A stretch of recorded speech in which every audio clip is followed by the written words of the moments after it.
اپنے ہاتھوں سے آدم علیہ السلام کا پیکر بنایا، اپنے ہاتھوں سے، اور جب بنا لیا تو فرشتوں کے سامنے وہ بن رہا تھا، اور اس وقت یہ عزازیل، جسے بعد میں شیطان کہا گیا، جو جنوں میں سے تھا، یہ بھی وہاں پر موجود تھا۔ تو یہ دیکھتا تھا، فرشتے دیکھتے تھے، اور اللہ پاک اپنے ہاتھوں سے اس کے نین نقش تراش رہے تھے۔ تو یہ بڑے حیرت میں تھے کہ کتنے پیار سے، کتنی محبت سے اللہ پاک اس کے وجود کو بنا رہے ہیں۔ تو اللہ پاک نے جب بنا لیا تو پھر فَإِذَا سَوَّيْتُهُ وَنَفَخْتُ فِيهِ مِن رُوحِي فَقَعُوا لَهُ سَاجِدِينَ، جب میں اسے بنا لوں اور اس کے اندر میں اپنی روح پھونک دوں۔ اور وہ روح کیا تھا؟ ناظرین، حضور شیخ علیہ السلام فرماتے ہیں کہ وہ روح اصل میں وہ نور محمدی تھا صلی اللہ علیہ وسلم، کہ جب اللہ پاک نے اپنی پھونک کے ذریعے وجود آدم علیہ السلام میں اپنا نور اور نور مصطفیٰ صلی اللہ علیہ وسلم ان کے پیکر کے اندر رکھ دیا، اور وہ پیکر روشن ہو گیا اللہ کے نور سے اور نور مصطفیٰ سے، تو پھر حکم ہوا کہ اب اسے سجدہ کرو۔ تو سب فرشتوں نے سجدہ کیا، اور ایک شیطان ہے جس نے سجدہ نہیں کیا۔ تو نور مصطفیٰ حق علیہ السلام کا نور حضرت آدم علیہ السلام کے پیکر میں رکھ دیا گیا۔ فرشتوں نے سجدہ کیا، شیطان نے سجدہ نہیں کیا، وہ راندہ درگاہ ہو گیا۔ وہ کھڑا ہو گیا، اس نے کہا یا اللہ مجھے مہلت چاہیے۔ فرمایا جاؤ تجھے قیامت تک کے لیے مہلت ہے۔ مہلت لے کے اب کھڑا ہو گیا، پھر کہتا ہے مجھے تیری عزت کی قسم، اس اولاد آدم کو میں حتی الامکان کوشش کروں گا، گمراہ کروں گا، سوائے چند مخلص بندوں کے سب کو گمراہ کروں گا اور اپنے ساتھ جہنم میں لے کے جاؤں گا۔ اللہ پاک نے فرمایا کہ مجھے بھی میری عزت کی قسم، جب اولاد آدم میں سے کوئی گناہ کرے گا، تیرے کہنے پہ گمراہی میں آئے گا، گناہ کرے گا، تو مجھے میری عزت کی قسم جب کوئی سچے دل سے توبہ کرے گا میں اس کے سارے گناہ کو معاف کر دوں گا۔ تو آدم علیہ السلام تخلیق ہو گئے، ان کے اندر نور مصطفیٰ رکھا گیا۔ اب حضور اکرم صلی اللہ علیہ وسلم کا نور آدم علیہ السلام کی پشت میں رکھا گیا۔ آدم علیہ السلام جنت میں آئے، اور اللہ پاک نے بے انتہا فرشتوں کی ڈیوٹی لگائی کہ آپ نے حضور کے نور پہ درود پاک بھیجنا ہے، صلوات بھیجنی ہے۔ ان اللہ و ملائکتہ یصلون علی النبی، درود بھیجنا ہے۔ تو فرشتے حضرت آدم علیہ السلام کے پیچھے پیچھے چلتے تھے، وہ جو پشت میں نور مصطفیٰ تھا اس کی زیارت بھی کرتے تھے اور حضور پہ درود بھی بھیجتے تھے۔ آدم علیہ السلام نے جب آواز سنی فرشتوں کی، بڑی پیاری آواز ہے، وہ کچھ کہہ رہے ہیں، سنا تو وہ اللہ کے آخر الزمان نبی محمد مصطفیٰ صلی اللہ علیہ وسلم پہ درود بھیج رہے تھے۔ تو آدم علیہ السلام نے عرض کیا یا اللہ، یہ جو مخلوق تیری میرے پیچھے درود بھیج رہی ہے اس نور کے اوپر جو تو نے میرے اندر رکھا ہے، یہ مخلوق تو مجھے نظر نہیں آ رہی، تو اس کو میری پیشانی میں لے آ تاکہ یہ آگے آ جائیں اور یہ مجھے بھی نظر آئیں۔ نوری فرشتے ہیں، میرے لیے رونق کا سبب بن جائے، میں ان کی زیارت کروں۔ اللہ پاک نے وہ نور پھر منتقل کر دیا حضرت آدم علیہ السلام کی پیشانی میں۔ جب پیشانی میں آئے تو فرشتے سامنے آ گئے، وہ درود پڑھ رہے تھے حضور کے نور کے اوپر۔ تو آدم علیہ السلام نے پھر عرض کیا یا اللہ، یہ جو نور تو نے پیشانی میں رکھا ہے میری میں، تو مجھے تو نظر نہیں آ رہا، فرشتوں کو نظر آ رہا ہے، جس کے وجود کے اندر نور یہ رکھا گیا ہے اس کو نظر تو نہیں آ رہا، تو یا اللہ کسی ایسی جگہ رکھ دے کہ مجھے بھی نظر آئے۔ اللہ پاک نے وہ نور پھر حضرت آدم علیہ السلام کے دونوں انگوٹھوں کے ناخنوں میں رکھ دیا۔ جب نور یہاں پر آیا، عظمت تو پہلے جانتے ہی تھے، حضور کا مقام تو جانتے ہی تھے، تو آپ نے حضور کے نور کو چوما اور آنکھوں سے لگایا اور کہا قرۃ عینی بک یا رسول اللہ، اے اللہ کے محبوب، اے اللہ کے رسول، آپ میری آنکھوں کی ٹھنڈک کی وجہ ہے، آپ کی وجہ سے میری آنکھوں میں ٹھنڈک ہے اور آپ میری آنکھوں کی ٹھنڈک ہے۔ تو اس طرح حضرت آدم علیہ السلام نے سب سے پہلے حضور کے نور کو چوما اور اپنی آنکھوں پہ رکھا۔ جب یہ روایت حضرت ابوبکر صدیق تک پہنچی تو آپ نے بھی ایسے ہی کیا، حضرت آدم علیہ السلام کی سنت کو ادا کرتے ہوئے اپنے انگوٹھوں کو چوما اور کہا قرۃ عینی بک یا رسول اللہ۔ اور یہ اس وقت ہوا کہ جب اذان ہو رہی تھی اس میں آیا، تو آقا علیہ السلام نے حضرت ابوبکر صدیق کو دیکھ کے فرمایا من فعل مثل ما فعل خلیلی انا طالبہ فی صفوف القیامہ، جس نے ایسے کیا جیسے میرے خلیل ابو بکر صدیق نے کیا، میں روز محشر قیامت کی صفوں میں اسے تلاش کروں گا اور اپنے ساتھ لے جاؤں گا۔ تو حضور اکرم صلی اللہ علیہ وآلہ وسلم کا یہ فرمانا کہ میں روز محشر کی صفوں میں اسے تلاش کروں گا، یہ کتنی امتی کے لیے عظیم بات ہے کہ سرکار اس اپنے عاشق کو قیامت کی صفوں میں تلاش کریں گے، جس نے حضور کے نام کی حیا کی، جس نے حضور کے نام کا ادب کیا، جس نے حضور کے نام سے پیار کیا۔ تو بات ہو رہی تھی حضرت آدم علیہ السلام کی کہ حضرت آدم علیہ السلام کو جب اللہ پاک نے پیدا فرمایا اور جنت میں پیدا فرمایا اور جنت میں ان کو رکھا، تو جنت میں شیطان کیسے گوارا کر سکتا تھا کہ جن کی وجہ سے میں نکالا گیا ہوں جنت سے، وہ جنت میں رہے۔ تو شیطان نے کوشش کی کہ وہ کسی طرح ان کے ذہنوں میں وسوسے ڈالے۔ تو قرآن مجید میں آتا ہے کہ اس نے ان کے ذہنوں میں وسوسے ڈالے، اور وسوسے کیا ڈالے؟ یہ ڈالے کہ اللہ پاک نے جو فرمایا تھا کہ آدم تم جنت میں رہو، کھاؤ پیو، جو دل کرے کرو، لیکن اس درخت کے قریب نہیں جانا۔ تو آدم علیہ السلام کے دل میں وسوسے ڈالے اور یہ کہا کہ پتہ ہے آپ کے رب نے کیوں آپ کو اس درخت کا پھل کھانے سے منع کیا ہے؟ کیوں؟ اس نے کہا کہ یہ شجرۃ الخلد ہے، یعنی جو اس کے کھا لیتا ہے اس کے پھل کو وہ پھر ہمیشہ زندہ رہتا ہے، اور اگر آپ نے کھا لیا تو آپ ہمیشہ زندہ رہیں گے اور جنت میں رہیں گے، اگر آپ نے نہ کھایا تو آپ زمین میں چلے جائیں گے، تو بہتر ہے کہ آپ کھا لیں تاکہ آپ۔ تو حضرت آدم علیہ السلام اللہ کے عاشق تھے، انہوں نے سوچا کہ کھا لیں گے، جنت میں رہیں گے، اور جنت میں رہیں گے تو اللہ کی قربت میں رہیں گے، اور ایک محب کے لیے محبوب کی قربت میں رہنے سے بڑا کیا اجر ہو سکتا ہے۔ تو حضرت آدم علیہ السلام اس کی باتوں میں آ گئے اور انہوں نے وہ پھل کھا لیا جس سے رکا گیا تھا۔ وہ کھایا تو ساتھ ہی قرآن مجید میں آتا ہے کہ ان کے جسم کے جو کپڑے تھے وہ اتر گئے، اور جب کپڑے اترے تو انہوں نے وہاں سے بے اختیاری اضطراری کیفیت میں درختوں کے پتے اتارے اور اپنے جسم کے اوپر رکھنے شروع کر دیے۔ تو اس طرح یہ پہلے دن ہی ثابت کر دیا کہ اگر اللہ تعالیٰ کی ہم نافرمانی کریں گے تو پھر شرمندہ ہونا پڑے گا۔ یہ آدم علیہ السلام اور آدم علیہ السلام کی اولاد کو پہلے دن سے سمجھا دیا گیا۔ تو جب یہ ہوا تو اللہ پاک نے فرمایا تھا آدم، میں نہ کہتا تھا کہ اس درخت کے قریب بھی نہیں جانا۔ تو اب یہاں سے درس کیا ملتا ہے کہ جس چیز سے اللہ اور اس کے رسول نے روکا ہوا ہو اس کے قریب بھی نہیں جانا چاہیے۔ اگر قریب چلا گیا تو پھر انسان آپ کو اس میں انوالو کر دے گا۔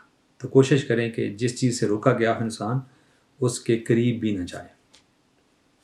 مگر یہ تو بعد میں ہوا، اس سے پہلے تھوڑا سا پہلے کا حال بیان کرنا چاہتا ہوں کہ آدم علیہ السلام جب جنت میں گئے تو وہ جنت بڑی خوبصورت ہے، اس میں کوئی شک ہی نہیں ہے، لیکن اس خوبصورتی سے ان کا جب بار بار وہ جگہیں دیکھتے رہے، خوبصورتی دیکھتے رہے، وہ پھل کھاتے رہے، لیکن اور کوئی اپنی جنس میں سے نہیں تھا تو دل نہیں لگتا تھا جنت کے اندر۔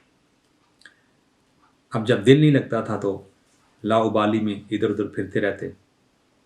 ایک دن آرام فرما رہے تھے، کیلولہ فرما رہے تھے، اللہ پاک نے ان کی پسلی سے، بائیں پسلی سے ان کی جنس یعنی حضرت حوا رضی اللہ تعالی عنہا کو پیدا فرمایا۔ جب وہ آپ اٹھے تو قریب سرہانے ایک عورت بیٹھی ہوئی ہے بڑی خوبصورت، تو پوچھا کہ من انت، آپ کون ہیں؟ قالت انا حوا، تو بتایا کہ میں حوا ہوں۔ پوچھا کہ آپ کو کیوں پیدا کیا گیا ہے؟ فرمایا لتسکن الیہ، اس لیے کہ آپ مجھ سے سکون حاصل کریں۔ تو حضرت آدم علیہ السلام کی تسکین کا باعث حضرت حوا بنی، اور اس طرح حضرت آدم علیہ السلام کا دل جنت میں لگنے لگا اور جنت میں رہنا شروع کر دیا۔ پھر دونوں بڑے مزے کے ساتھ جنت میں رہتے تھے، اللہ کی عبادت کرتے تھے، فرشتوں کی قربت تھی کہ پھر شیطان نے آ کے حملے شروع کر دیے، وسوسے ڈالنے شروع کر دیے، اور پھر وہ واقعہ ہو گیا جو میں نے پہلے بیان کیا۔ تو اللہ پاک نے ان سب کو پھر زمین پہ اتار دیا، اور زمین پہ اتارا تو حضرت آدم علیہ السلام کو سراندیپ یعنی آج کل اس کا نام سری لنکا ہے، سراندیپ۔ حضرت آدم علیہ السلام کو وہاں اتارا اور حضرت حوا کو جدہ میں اتارا۔ یہ سعودیہ کا شہر مکہ کے قریب جدہ ہے، جہاں جا کر حاجی اور عمرے والے اترتے ہیں۔ تو جدہ اصل میں نام تھا جدتن، اور جدتن دادی کو کہتے ہیں۔ تو چونکہ حضرت حوا یہاں پہ آئیں، اور آج بھی حضرت حوا رضی اللہ تعالیٰ عنہ کی قبر انور جدہ کے اندر ہے اور سمندر کے ساحل کے ساتھ ہے، تو اس وجہ سے اس شہر کا نام بھی جدہ پڑ گیا۔ تو یہاں حضرت حوا رضی اللہ عنہ تشریف لائیں، اور حضرت آدم علیہ السلام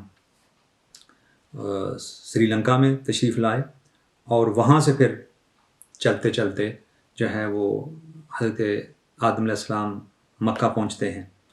اور یہ جو میدان عرفات ہے جہاں حج ہوتا ہے، یہاں پر دونوں کی ملاقات ہوتی ہے۔ تو یہاں جب ملاقات ہوتی ہے تو ایک دوسرے کو پہچانتے ہیں۔ اس پہچان یعنی عربی میں عرفہ کہتے ہیں پہچاننے کو، تو دونوں نے ایک دوسرے کو پہچانا، تو اس وجہ سے پھر اس کا نام میدان عرفہ پڑ گیا، عرفات جسے کہتے ہیں۔ تو اسی جگہ جبل رحمت ہے، چھوٹی سی پہاڑی ہے جس کے اوپر حضرت آدم علیہ السلام جب سری لنکا سے آئے اور آ کر یہاں پر روتے رہے 300 سال، حضرت آدم علیہ السلام روئے اس ندامت کی وجہ سے جو اللہ تعالیٰ کے منع کرنے کے باوجود انہوں نے درخت کا پھل کھا لیا تھا۔ تو ناظرین، ہم اتنے بڑے گناہ کرتے ہیں، ہمیں رونا نہیں آتا۔ کیا پاک طبیعت تھی، کیا صاف طبیعت تھی کہ چھوٹی سی غلطی ہوگی اور وہ بھی رب نے کہہ دیا کہ آدم بھول گئے تھے، تو اس بھول کی وجہ سے جو ندامت آئی، شرمندگی آئی، 300 سال تک آدم علیہ السلام روتے رہے۔ بہرحال بالآخر اللہ پاک نے ان پر کلمات نازل کیے، ان کلمات کے ذریعے حضرت آدم علیہ السلام نے توبہ کی اور اللہ پاک نے ان کو معاف فرما دیا۔ اور اس کے بارے میں بھی مختلف روایتیں آتی ہیں۔ ایک روایت یہ ہے کہ انہوں نے ان لفظوں کے ساتھ ربنا ظلمنا انفسنا وان لم تغفر لنا وترحمنا لنکونن من الخاسرین، اور ایک اور روایت ملتی ہے کہ حضرت آدم علیہ السلام نے جب آسمان کی طرف نظر اٹھائی تو وہ رونے کی وجہ سے، اللہ کے حضور رونے کی وجہ سے نظر اتنی تیز ہو چکی تھی کہ آسمانوں کے پردوں کو چیرتے ہوئے عرش پر جا پڑی، اور عرش کے ماتھے پہ لکھا ہوا دیکھا لا الہ الا اللہ محمد رسول اللہ۔ تو جب اللہ کے نام کے ساتھ اللہ کے محبوب محمد مصطفیٰ صلی اللہ علیہ وسلم کا نام دیکھا تو آدم علیہ السلام نے تڑپ کر عرض کیا، مولا جس نام کو تو نے اپنے نام کے ساتھ عرش کے اوپر لکھا ہوا ہے، یا اللہ اس نام کا صدقہ مجھے معاف کر دے۔ تو پھر اللہ پاک نے وہ کلمات ان کو نازل کیے، پھر انہوں نے وہ کلمات پڑھے اور اللہ پاک نے ان کو معاف کیا، اور اس طرح حضرت آدم علیہ السلام نے زمین پہ رہنا شروع کر دیا۔ اور حضرت آدم علیہ السلام اور حضرت حوا اسی مکہ کے اندر انہوں نے کپڑے بنانے شروع کیے۔ سب سے پہلے جو انہوں نے اپنے جسم کا لباس بنانا تھا، اس کے علاوہ انہوں نے ذمہ داری اور کاشتکاری شروع کی، پلوئنگ شروع کی، اور زمین کے اندر وہ جنت سے بہت سی چیزیں لے کر ساتھ اپنے آئے تھے، جس میں کچھ جانور تھے، جوڑے تھے، جس میں کچھ پھل سبزیاں وغیرہ فروٹس تھے، جس میں حجر اسود اس کے ساتھ تھا، مقام ابراہیم حضرت آدم علیہ السلام کے ساتھ اترا ہے۔ تو یہ چیزیں آدم علیہ السلام اپنے ساتھ جنت سے لے کے آئے تھے۔ اور بعض روایتوں میں آتا ہے کہ ایک دفعہ سارے جانور مل کے حضرت آدم علیہ السلام کے پاس آئے ان کی زیارت کرنے کو، تو آپ نے کچھ کے پشتوں پہ ہاتھ پھیرا، جن کی پشتوں پہ ہاتھ پھیرا وہ گھریلو جانور بن گئے، یعنی گھر میں وہ پالتو جانور بن گئے، انسانوں کی رسائی ان تک ہو گئی، اور جن کے اوپر ہاتھ نہیں پھیرا وہ جنگل کے جانور بن گئے۔ تو حضرت آدم اور حضرت حوا رضی اللہ تعالیٰ عنہ نے رہنا شروع کر دیا مکہ کے اندر، اور پھر اللہ پاک نے حضرت آدم علیہ السلام، چونکہ وہاں بیت المعمور تھا جنت کے قریب، جہاں کروڑوں فرشتے اس حرم کا طواف کرتے تھے، اللہ کے گھر کا طواف کرتے تھے، بیت المعمور کا، تو حضرت آدم علیہ السلام کا دل زمین پہ آ کر بھی نہیں لگتا تھا، اس وجہ سے کہ وہاں ہر وقت فرشتوں کی حمد و ثنا کی آوازیں آتی تھیں، وہاں ہر وقت طواف ہوتا تھا، تو حضرت آدم علیہ السلام بھی فرشتوں کے ساتھ مل کر اللہ کے گھر کا طواف کرتے تھے. تو یہاں سب کھانے تھے، ہر چیز تھی، لیکن وہ فرشتوں کی صحبتیں اور وہ طواف نہیں تھے.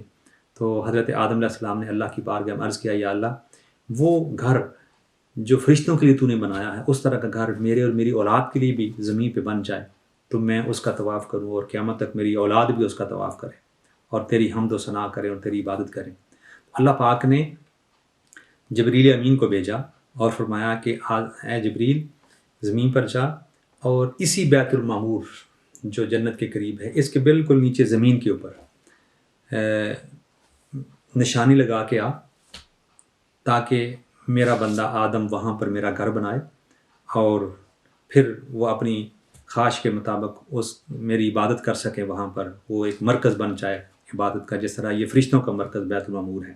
تو جبریل امین آئے اور بیت المعمور کے بالکل نیچے زمین کے اوپر جہاں آج خانہ کعبہ ہے، یہاں آ کر جبریل امین نے نشانی لگائی اور حضرت آدم علیہ السلام سے عرض کیا کہ اب اللہ کے حکم سے آپ پتھر جمع کریں اور اس کی دیواریں بنائیں.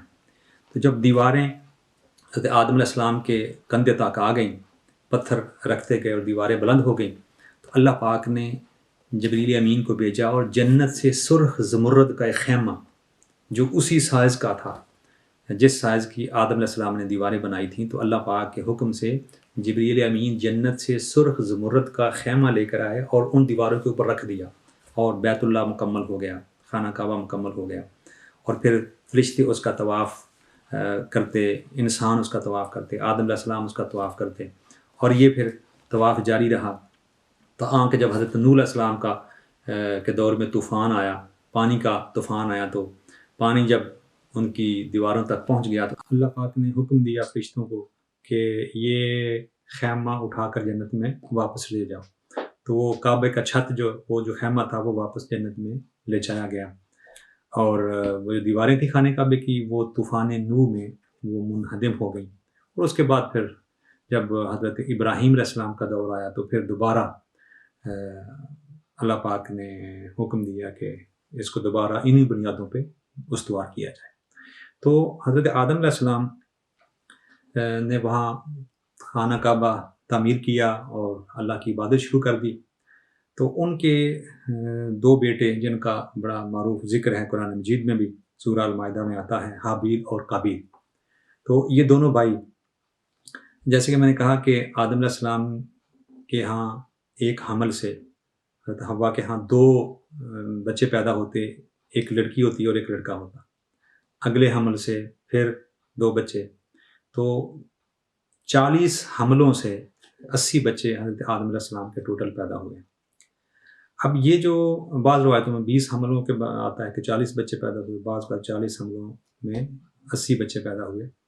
لیکن ان کا مشہور واقعہ حابیل اور قابیل کا، یہ قابیل بڑا تھا اور حابیل چھوٹا تھا. قابیل زراعت کا کام کرتا تھا، کھیتی باڑی کرتا تھا، اور حابیل یہ بکریاں وغیرہ ریوڑ چراتا تھا. یہ جو قابیل سے یاد رکھیں یہی قاتل تھا، اور حابیل وہ شریف انسان تھا. تو جھگڑا کہاں سے ہوا کہ حابیل کے ساتھ جو لڑکی پیدا ہوئی اس کا نام تھا اقلیمہ، وہ بڑی خوبصورت تھی. قابیل کے ساتھ جو پیدا ہوئی اس کا نام تھا اقلیمہ، وہ بڑی خوبصورت تھی. اور جو حابیل کے ساتھ اس کی بہن پیدا ہوئی وہ اس کا نام تھا لیوو، تو وہ اتنی خوبصورت نہیں تھی. اب اصول یہ تھا اس شریعت کا، جو آدم علیہ السلام کی شریعت تھی اس دور میں، کہ ایک حمل کی لڑکی کا نکاح دوسرے حمل کے لڑکے کے ساتھ ہوتا، تو یہ کراس نکاح ہوتے تھے. لیکن قابیل کے ساتھ جو ان کی بہن اقلیمہ پیدا ہوئی تو بڑی خوبصورت تھی، تو وہ اس کا اصرار تھا کہ میں اسی کے ساتھ شادی کروں گا. لیکن شریعت مطہرہ اجازت نہیں دیتی تھی، تو وہ اس پہ ضد پہ آ گیا. اور جب بات حضرت آدم علیہ السلام تک پہنچی تو آپ نے کہا کہ ایسا کرو، دونوں جو ہیں وہ قربانی اللہ کے حضور پیش کرو، جس کی قربانی قبول ہو گئی اسی کی بات مان لی جائے گی اور وہی اقلیمہ کے ساتھ نکاح کا حقدار ہوگا. تو قابیل جو کھیتی باڑی کرتا تھا وہ اپنی جنس لے کے آ گیا، حابیل جو بکریاں چراتا تھا وہ اپنی بکری لے کے آ گیا، میدان میں پیش ہوئی. تو حابیل کی قربانی قبول ہو گئی آسمان سے، بجلی آئی اور اس کی قربانی کو جلا دیا اور وہ قبول ہو گئی، وہ نشانی تھی قبول ہونے کی۔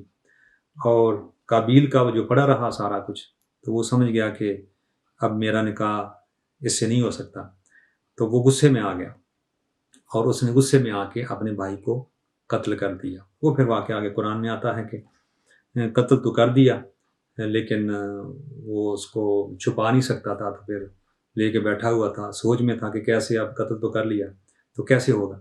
تو پھر کوا آیا، وہ کوئی چیز دفنا رہا تھا زمین کے اندر، تو اس نے کہا ہائے تیری عقل، کہ کوا بھی تو اسے سیانا نکلا کہ تجھے اتنا بھی شعور نہیں ہے کہ چیز کو چھپایا کیسے جاتا۔